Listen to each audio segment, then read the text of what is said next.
Hello everyone, today we are going to teach you object-based sentences of should have. As you know well, object-based sentences are sentences where the doer of the action is not given. It means that we are not given by whom the work is done, but surely we are given on whom the work is done. Let's start with the first sentence. उसे फांसी दी जानी चाहिए. Means यहाँ जो कार्य होगा, जो कार्य किया जाएगा, वो होगा फांसी दिया जाना. क्या होगा बेटा? फांसी दिया जाना. अब आप ये देखिएगा, क्या यहां पर फांसी देने वाला है, क्या यहां पर कार्य करने वाला है, डूअर ऑफ द एक्शन है. देखिएगा यहां पर इसकी एक हल्की सी डेफिनेशन भी लिखी हुई है. When the doer of any action, जब किसी भी एक्शन को करने वाला is not present in the sentences, जब वो सेंटेंसेस में उपस्थित नहीं होता है, प्रेजेंट नहीं होता है, ऐसे वाक्यों को हम क्या कहते हैं? ऑब्जेक्ट बेस्ड सेंटेंसेस कहते हैं. शॉर्ट फॉर्म में हम उनको क्या कह लेते हैं बेटा?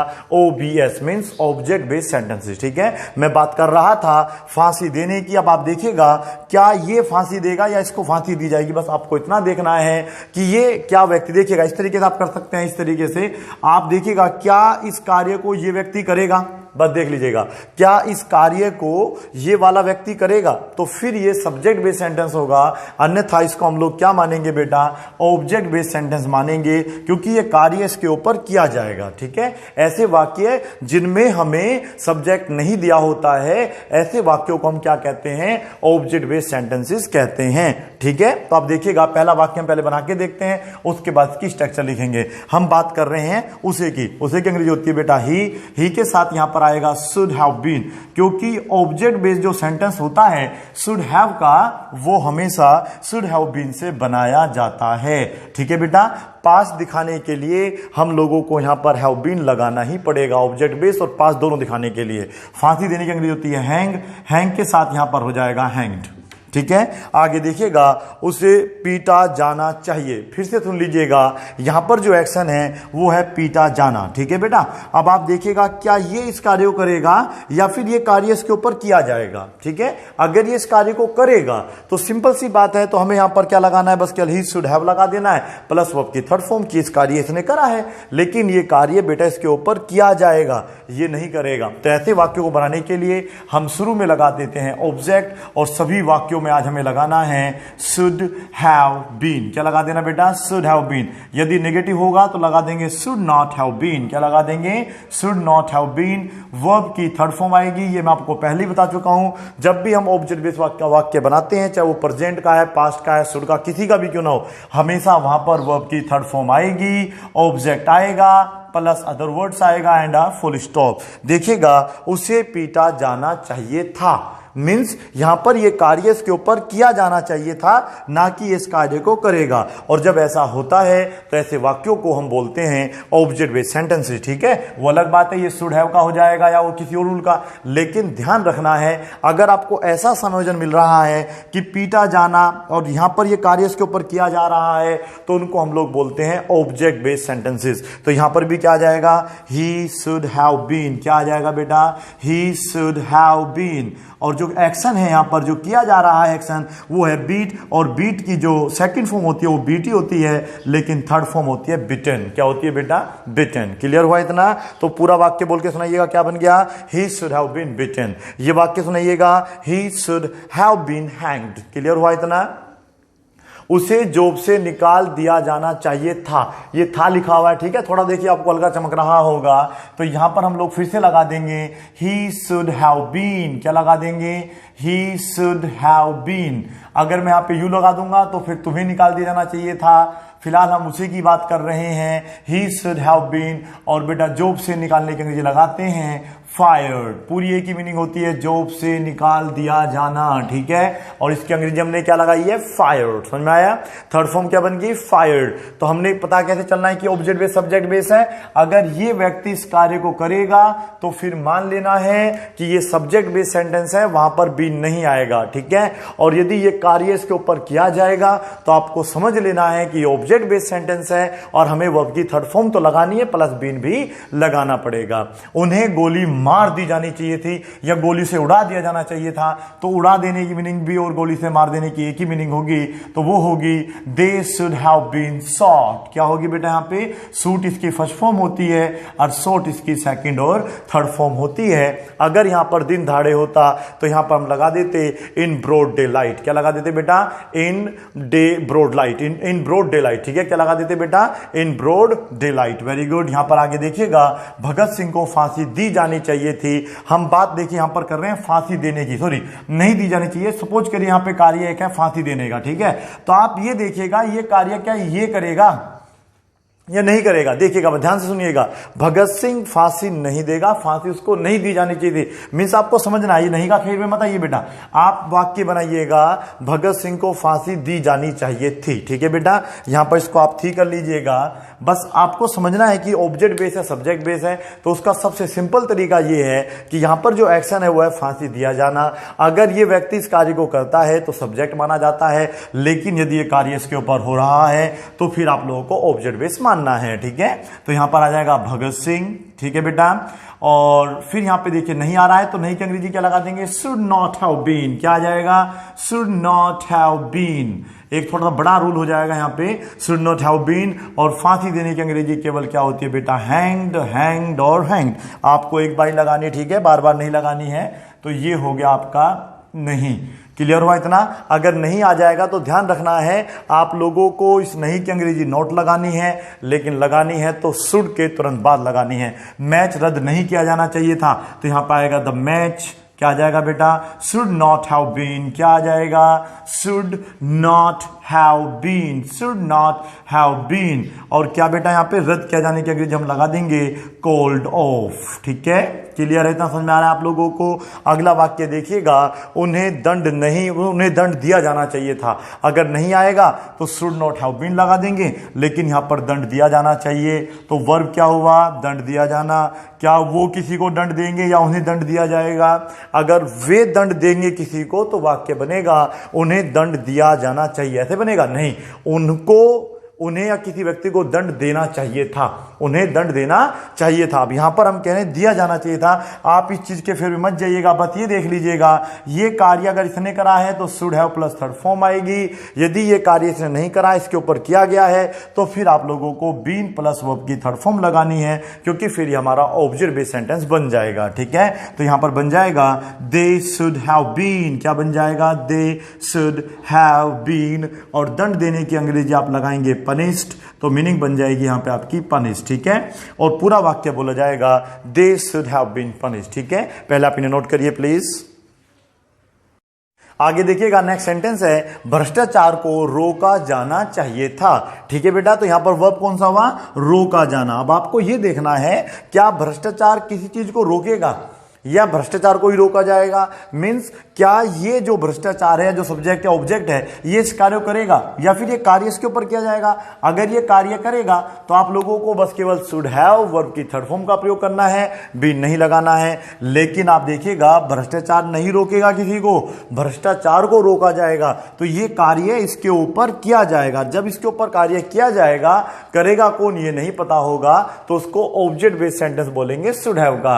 और शुड हैव का ऑब्जेक्ट बेस्ड सेंटेंस बनेगा शुड हैव बीन से। तो यहां पर आएगा करप्शन। क्या आ जाएगा बेटा, करप्शन। आगे बताइए क्या आएगा, should have been. Very good, should have been. अब यहां पर आप लोग स्टॉप, चेक्ड, कुछ भी यहां पे लगा सकते हैं। ठीक है बेटा, तो जो वर्ब हो रोके जाने की वो आप लगा लीजिएगा। स्टॉप्ड लगाना है तो स्टॉप्ड लगा लीजिएगा, और अगर चेक्ड लगाना है तो चेक्ड लगा लीजिएगा। ठीक है, आगे देखिएगा, उसे आगे की पढ़ाई के लिए अमेरिका भेजा जाना चाहिए। तो वर्ब कौन सा हुआ, भेजा जाना। यहां पे बेटा जाना चाहिए था खुद लगा लेना। ठीक है, स्पेस कम था, यहां पर चाहिए था अपने आप से आप लगाएंगे। तो वर्ब हुआ है भेजा जाना। चाहे अमेरिका भेजो चाहे लंदन भेजो, नो मैटर। लेकिन अब आप ये देखिएगा, क्या ये किसी को अमेरिका भेज रहा है या इसको ही अमेरिका भेजा जा रहा है? देखिएगा ध्यान से, तो ये जो सब्जेक्ट या ऑब्जेक्ट कुछ भी से आप मान लीजिएगा, पर ये देख लो ये वाला जो यहाँ पे लिखा हुआ है, क्या ये इसको करेगा? नहीं, इसके ऊपर ये कार्य किया जाएगा। और जब ऐसा कुछ सिचुएशन बन जाता है तो उन्हीं को हम लोग बेटा ऑब्जेक्ट बेस्ड सेंटेंस कहते हैं। ऑब्जेक्ट बेस्ड सेंटेंस को हम पैसिव वॉइस भी कह लेते हैं, ठीक है बेटा।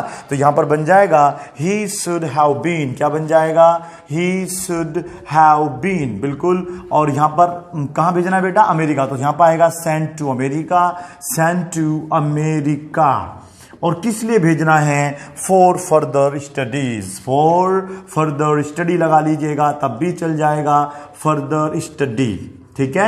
अगर आपको नहीं दिख रहा है तो मैं बोल देता हूं, ये है he should have been sent to America for further study. उसको आगे की पढ़ाई के लिए कहां भेजना चाहिए बेटा?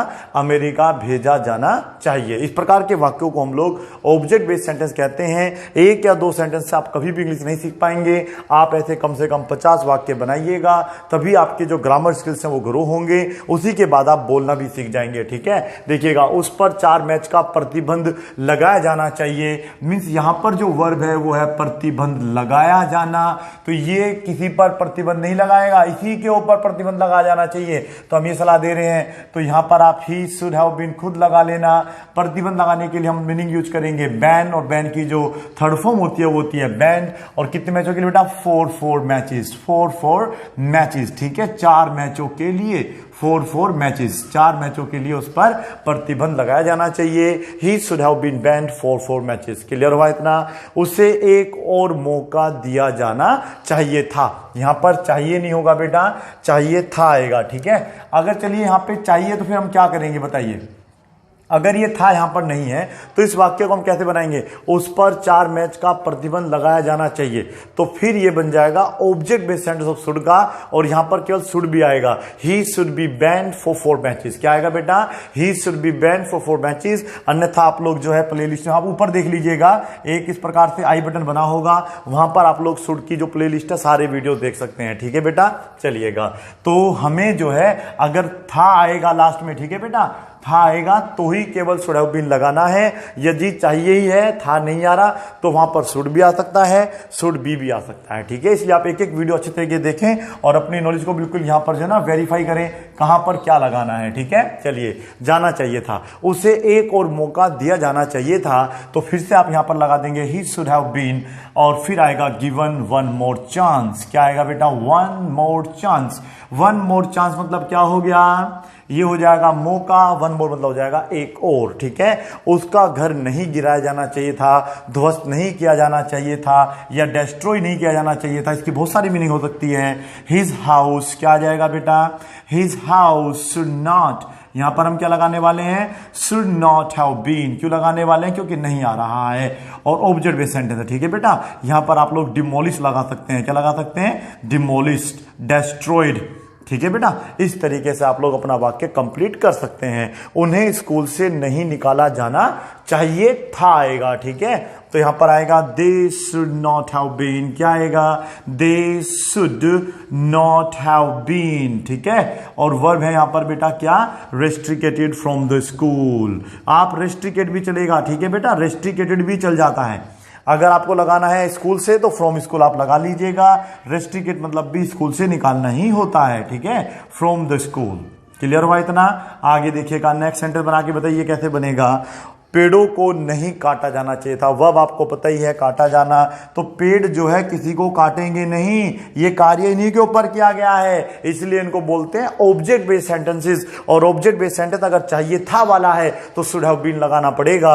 यहां पर आएगा द ट्रीज, यहां पर आ जाएगा the trees should not have been, should not have been, आवाज तो आई रही होगी। और बेटा जो कट की थर्ड फॉर्म होती है, फर्स्ट फॉर्म होती है, सेकंड फॉर्म होती है, वो कट ही होती है, ठीक है।